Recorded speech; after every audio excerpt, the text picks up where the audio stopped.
Uh, Habari Tanzania. Bila shaka unaifahamu nchi ya Rwanda. Rwanda ina ukubwa wa kilomita za mraba 26,000. Ina watu milioni 15. Nchi ya Rwanda haina bahari, haina bandari.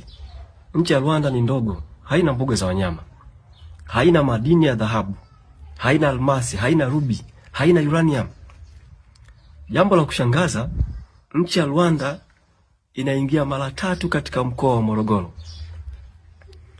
Ukiangalia vyanzo vya maji vilivyopo katika mkoa wa Morogoro ni vingi kuliko vyanzo vya maji vilivyopo katika nchi ya Rwanda.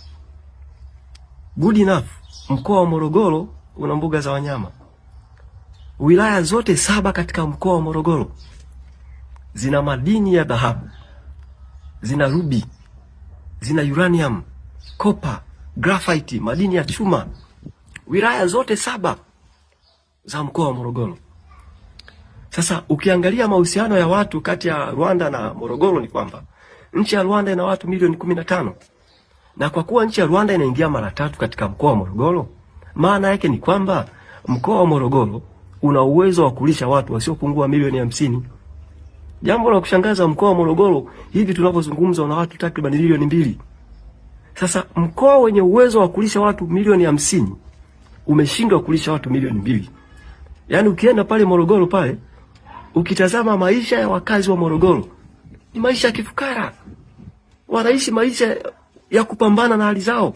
Sasa unajiuliza, yale madini ya dhahabu yanayochimbwa katika mkoa wa Morogoro, yale madini ya rubi, uranium, copper yanaenda wapi? Kwa namna yoyote ile, ukiangalia vichocheo vya uchumi vilivyopo katika mkoa wa Morogoro, ni dhahiri kusema kwamba mkoa wa Morogoro unapaswa kuwa tajiri kuliko nchi ya Rwanda. Nisikilizeni Watanzania wenzangu. Kinachofanya Tanzania iwe maskini ni viongozi wabovu, ni viongozi wezi. Nikupe mfano. Sasa hivi wanatuhamasisha tukapige kura ili tuwape uhalali wa wao kuendelea kuibia nchi yetu. Ili tuwape uhalali wao waendelee kutumia vyombo vya dola kuminya demokrasia. Waendelee kutumia mahakama kuhukumu kwa hila. Sasa nini kifanyike? Nisikilize Mtanzania mwenzangu. Umefika wakati wa kusema inatosha. Sasa wewe unakaa Mbagala, unakaa Tandale, unakaa Buguruni, unampigia kampeni Samia Suluhu Hassan.